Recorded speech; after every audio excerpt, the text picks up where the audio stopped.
What's up mga boss, John Works po.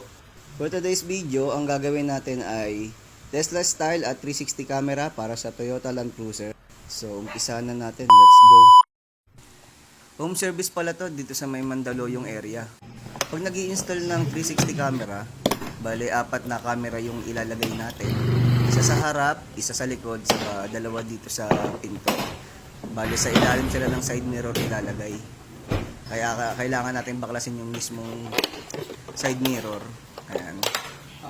Tapos, didismantle natin yan hanggang sa bubutasan na natin yan sa ilalim.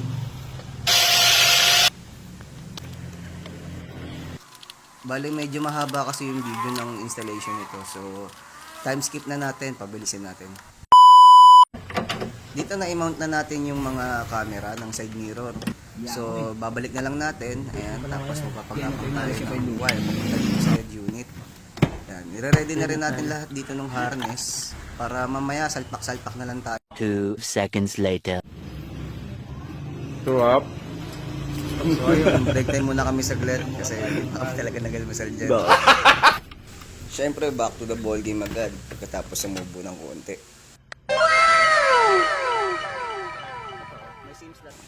At dito na-install na natin yung Tesla na Android head unit. Tesla style to, pang Land Cruiser. Naka-install na rin dyan yung 360 camera.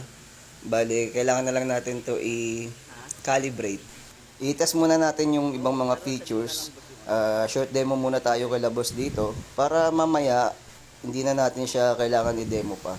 Nagpunta kami dito sa May Shell para dito na lang kami mag-calibrate ng 360 camera. Doon kasi sa area ni Boss ay medyo maliit yung space. Hindi kami makapaglatag ng calibration cloth. Halos patapos na rin pala tayo. Para po sa mga interesado sa ganitong setup, yung Tesla style with 360, direct PM lang po kayo sa akin para masagot po natin yung mga questions ninyo. High specs po yung nilagay natin dito na Tesla.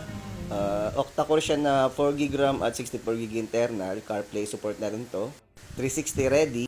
Top of the line po itong kinuha ni Boss na Tesla. Kaya hindi ho siya budget meal. At dito po nagtatapos ang ating video para sa Tesla style with 360 camera. June Works po. Salamat sa panonood and peace out.